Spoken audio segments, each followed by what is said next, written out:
আওয়ামী লীগের সময়ে করা সব ধরনের চুক্তির মূল কাগজ খতিয়ে দেখা হবে বলে জানিয়েছেন অর্থনীতি নিয়ে শ্বেতপত্র প্রণয়ন কমিটির প্রধান ড দেবপ্রিয় ভট্টাচার্য।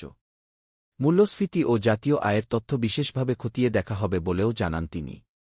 মঙ্গলবার রাজধানীর শেরেবাংলা নগরে পরিকল্পনা কমিশনের নাজিয়া সালমা সম্মেলন কক্ষে বিভিন্ন সংস্থার সাথে বৈঠক শেষে তিনি এসব কথা বলেন।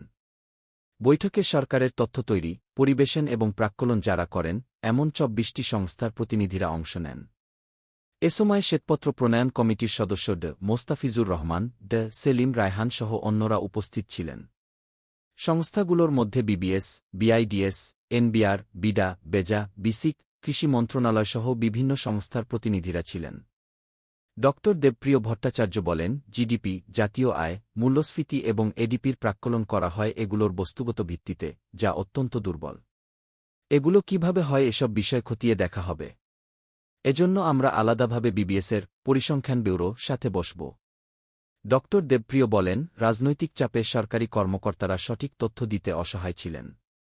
ফলে তারা বাধ্য হয়েই যে কোনো সরকারি প্রাক্কলন করতেন। যারা ভয়ে বা চাপে এতদিন সঠিক তথ্য দিতে পারেননি তাদের বলা হয়েছে, এখন সময় এসেছে সে সুযোগ কাজে লাগান।